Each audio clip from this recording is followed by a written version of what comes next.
Hello guys, hello guys, এটা আমার সাথে কি হচ্ছে? হ্যালো গাইস, হ্যালো গাইস, এটা কি হচ্ছে আমি বুঝতে পারছি না তো। হ্যালো গাইস, এবার ঠিক হয়েছে। হ্যালো গাইস, তো তোমরা কেমন আছো? আশা করি অনেক বেশি ভালো আছো। তো আমি অনেকদিন পর আবার ব্লগ করতে চলেছিলাম, কারণ দেখতে পাচ্ছিলো আমরা একটা ভিডিও ছবি ছবি খালি ওইগুলো ছবি, তো ছবি ছাড়ছিলাম কিরকম ভিউ আসে তাই বলে দেখলাম।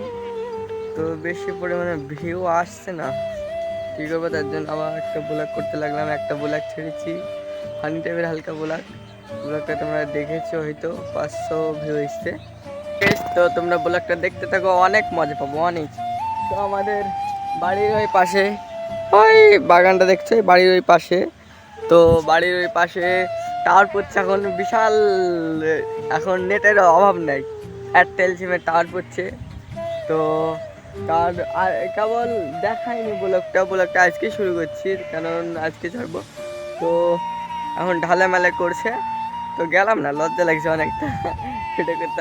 তো এখন রায় মায় সব কেটে ফেলেছে, দেখতে পেলে কদিন রায়ের খুব ভিডিও বানালাম, তো এখন কেটে ফেলছে। এ দেখো এদিকেও কেটে ফেলেছে, এই দেখো পুলের ওখানে।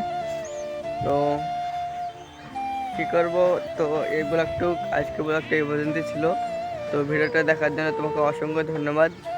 তো তোমরা ভিডিওটা চ্যানেলটা সাবস্ক্রাইব করে দেবে, যেন ভিডিও ছাড়ার সাথে সাথে তোমাদের কাছে পৌঁছে যায়। তো তোমরা ভালো থেকো, সুস্থ থেকো। আসসালামু আলাইকুম।